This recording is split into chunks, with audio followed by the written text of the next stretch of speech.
जय श्री राधा। हे साधकों, आज हम समझेंगे कि कैसे अर्जुन को श्री त्रिपुरा सुंदरी द्वारा राधा भाव का उपदेश दिया गया है। भगवती त्रिपुरा सुंदरी को प्रसन्न करने में अर्जुन को ज्यादा समय नहीं लगा था, और वैसे भी त्रिपुरा सुंदरी पार्थ से प्रसन्न ही थी। कृष्ण सखा नर के अवतार अर्जुन से कौन प्रसन्न नहीं होगा। अर्जुन, मैं तुमसे प्रसन्न हूँ, मांगो क्या वर चाहिए। दिव्य वस्त्रों में सुशोभित गौर वर्णी भगवती त्रिपुरा सुंदरी अर्जुन के सामने प्रकट हुई थी। महर्षि सांडिल्य ने वज्रनाभ को बताया। अर्जुन ने दर्शन किए भगवती के, साष्टांग प्रणाम किया। हे भगवती, मुझे कुछ नहीं चाहिए।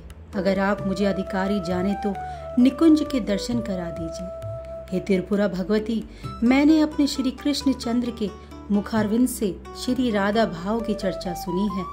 ये नाम राधा कहते ही मुझे रोमांच होने लगा है। अनायास ही नयन मेरे गीले होने लगे हैं। हे ललिता अम्बा, मेरे पास सब कुछ है। हाँ, क्यों ना कहूँ, सब कुछ है। हे सबसे बड़ी बात, मेरे साथ मेरा सखा है, मेरा कृष्ण है। फिर मुझे क्या चाहिए। पर मैंने देखा है मेरे सखा कृष्ण को अकेले में रोते हुए, अकेले राधा राधा कहकर आहें भरते हुए मैंने बहुत बार देखा है। हे भगवती, मैंने उन करुणा निधान वासुदेव से जब इन श्री राधा के बारे में पूछा तो उनका उत्तर था, वृंदावन की सीमा में मानसरोवर है, वहां जाकर भगवती त्रिपुरा की आराधना करो। त्रिपुरा सुंदरी मेरी श्री राधा रानी की प्रिय सखी ललिता है।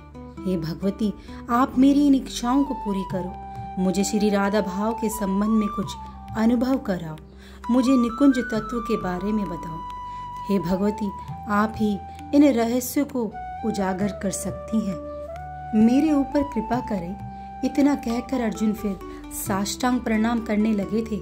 हे पार्थ, ये तुमने क्या मांग लिया? धन, यश, बल, कीर्ति, योगिक सिद्धियां, समाधि, जो चाहिए मैं प्रसन्नता पूर्वक दे देती हूँ।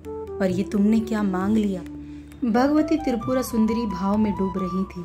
उनके नेत्रों से अपूर्व स्नेह का उदय हो रहा था। प्रेम रस से भीग गई थी। हे स्वामिनी, हे राधिके, हे किशोरी, त्रिपुरा सुंदरी के रोम रोम से ये पुकार निकलने लगी थी। अर्जुन स्तब्ध हो गए। उनके कुछ समझ में नहीं आ रहा था। त्रिपुरा सुंदरी की शक्ति के आगे कौन टिक सका। पर ये भी श्री राधा कहते हुए अपने आप को धन्य अनुभव कर रही है। आश्चर्यचकित अर्जुन देखते रह गए थे। हे अर्जुन, श्री राधा ब्रह्म की आराधनीय शक्ति है, प्रेम की उच्चतम अवस्था है श्री राधा, महाभाव का साकार रूप है श्री राधा। अर्जुन के सामने त्रिपुरा सुंदरी भाव विभोर हो गई थी, महाभाव की चर्चा करते हुए। हे अर्जुन, तुम कृष्ण सखा हो, नारायण के अनादि सखा हो, श्रेष्ठतम नर हो तुम। इसीलिए सुनो, ये अत्यंत रहस्यमय और गोप्य चर्चा है। अनधिकारी के सामने इस महाभाव की चर्चा न करना ही श्रेष्ठ है। अर्जुन, इस महाभाव का अनुभव तो बड़े बड़े ऋषि, योगी, तपस्वी तक नहीं कर पाते। ब्रह्मा का भी प्रवेश ब्रज लीला तक ही है। हाँ, भगवान शंकर को प्रवेश मिला है, और वो भी तब जब गोपी बनकर वे आए। हे भगवती, जब ब्रह्मा की गति नहीं, भगवान शंकर भी गोपी बनकर प्रवेश किए उस महाभाव के रास में, तब मैं क्या हूँ। पर इतना पूछना चाहता हूँ कि ये महाभाव किसे कहते हैं? अर्जुन ने पूछा। प्रेम की अपनी चाल है हे पार्थ। सामान्य रूप में आ गई थी त्रिपुरा सुंदरी। वह दिव्य रूप अब छुप गया था त्रिपुरा का। मानसरोवर की दिव्य सीढ़ियों में बैठकर चर्चा करने लगी थी अर्जुन से। अब भगवती मत कहो पार्थ, ललिता सखी। हाँ, निकुंज राज्य में मुझे इसी नाम से जाना जाता है। मैं वहाँ समस्त शक्तियों की स्वामिनी, ब्रह्म को आनंद देने वाली अलादनीय महाभाव रूपा श्री राधा रानी की सखी हूँ। अर्जुन, सखी तो वह करुणामयी कहती है, मैं तो उनकी सेविका हूँ। अब सुनो ध्यान से। तुमने पूछा है महाभाव किसे कहते हैं, तो सुनो अर्जुन। प्रेम अपनी अटपटी चाल से चलता रहता है। प्रेम कभी रुकता या ठहरता नहीं है, वो चलता रहता है। प्रेम के चलने से, आगे आगे बढ़ने से उसमें स्वाभाविक गति होती है। तो प्रेम की प्रथम गति स्थिति है। पहली स्थिति स्नेह। प्रेम जब प्रथम हृदय में आता है तो वह हृदय को पिघला देता है। कठोर से कठोर हृदय भी पिघलते देखे गए हैं प्रेम में। इस पहली स्थिति का नाम है स्नेह। दूसरी स्थिति है मान। प्रेम जब स्नेह से आगे बढ़ता है तब अपनात्व घना होने लगता है, अपनापन गहरा हो जाता है। उस स्थिति में प्रीतम से रूठना सहज है। बाहर से देखने में भले ही लगे कि प्रियतम से वह क्रोध कर रही है, पर वह क्रोध नहीं, वह प्रेम का ही एक रूप होता है जिसे कहते हैं मान। तीसरी स्थिति है प्रणय। ये मान से आगे की स्थिति है। इस अवस्था में प्रेमी को लगता है हम दोनों एक हो रहे हैं, हम दोनों का तदात्म्य एक होता जा रहा है। इसे प्रणय कहते हैं। चौथी स्थिति राग। प्रियतम का वियोग हो गया, पर उस वियोग में भी अपार दुख कष्ट को सहते हुए लगे कि ये तो प्रियतम की कृपा है। दुख में भी सुख का अनुभव करने लगे, इसे कहते हैं राग। पांचवी स्थिति है अनुराग। प्रेम के विकास क्रम में यह एक पड़ाव आता है।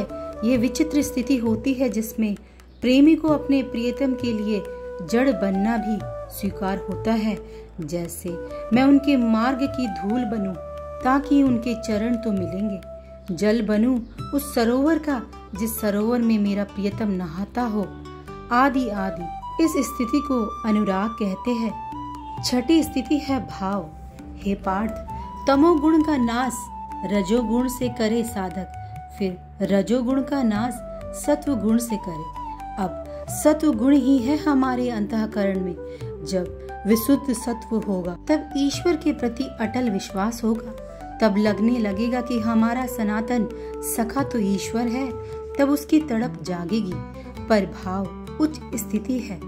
इस स्थिति में प्रेमी प्रियतम से मिलने के लिए तड़पता है, दिन रात तड़पता रहता है। आग में जलता है, विरह अग्नि में पत्ता भी वृक्ष से गिरता है तो लगता है कि कहीं प्रियतम तो नहीं आ गया। यह स्थिति बनी रहती है उसकी। इसे ही कहते हैं भाव। सातवीं स्थिति है महाभाव। ये उच्चतम स्थिति है प्रेम की। इससे ऊंची स्थिति नहीं है। ये प्रेम की समाधि है। महाभाव। हे अर्जुन, भाव घनीभूत परिपक्व हो जाए तो उसे ही महाभाव कहते हैं। महाभाव में स्थिति प्रेमी से मिलने के लिए तो भगवान स्वयं तड़पते हैं। इसके बारे में कुछ कहा नहीं जा सकता, क्योंकि महाभाव की स्थिति शब्द से परे है और इसी महाभाव की स्वरूपा है श्री राधा रानी। इसलिए तो श्री राधा रानी से मिलने के लिए कृष्ण भी आतुर है। ब्रह्म बेचैन है, उसे अपनी अलादिनी से एक होकर मिलना है। इतना कहकर ललिता देवी शांत हो गई और उस दिव्य मान सरोवर को देखने लगी। हे ललिता सखीजू, कृपा करो मेरे ऊपर, उन महाभाव श्री राधा रानी के दर्शन कराओ। युगलवर जहाँ निरंतर विहार करते हैं उस निकुंज के भी दर्शन कराइए। अर्जुन ने प्रार्थना की। मुस्कुराई ललिता सखी, कितनी सहजता से बोल गए तुम। अर्जुन, इतना सरल नहीं है निकुंज में प्रवेश और प्रेम का साकार रूप श्री राधा रानी का दर्शन। हंसी ललिता सखी, कुछ तो उपाय होगा मेरे लिए, उपाय बताइए ललिता जी। चरण में पड़ गए अर्जुन। ध्यान करके बैठी ललिता। कुछ ही देर में उनके हृदय में प्रकाश हुआ। युगल सरकार हृदय में प्रकट हो गए थे। पर ये क्या, अर्जुन आनंदित हो उठे। दिव्य युगल महामंत्र गूंज रहा था चारों दिशाओं में। अर्जुन ने सुना उसे, राधे कृष्ण कृष्ण कृष्ण राधे राधे, राधे श्याम श्याम श्याम राधे राधे। हे पार्थ, ये मंत्र बहुत गोप्य है। प्रेम के उपासकों का यह मंत्र प्राण है। ये कल्प तरु है, जो मांगो ये मंत्र वही दे देता है। प्रेम प्रदाता है ये मंत्र, मुक्ति और भुक्ति भी देता है। पर इससे बड़ी बात यह है कि प्रेम को देने वाला भी यही मंत्र है, निकुंज का अधिकारी भी यही मंत्र बना देता है। हे अर्जुन, इस मंत्र का जाप करो, हृदय में दिव्य सिंहासन रखो, उसमें युगल वर को विराजमान कराओ। अष्ट सखियां चारों ओर सेवा में लगी हुई है, ऐसे दर्शन करते हुए इस महाप्रेममय मंत्र का जाप करो। आज्ञा मिली त्रिपुरा सुंदरी से अर्जुन को, और अर्जुन ने आंखें बंद की और युगल मंत्र की साधना शुरू कर दी थी। राधे कृष्ण कृष्ण कृष्ण राधे राधे, राधे श्याम श्याम, श्याम श्याम राधे राधे। जय श्री राधा, जय श्री हरिवंश।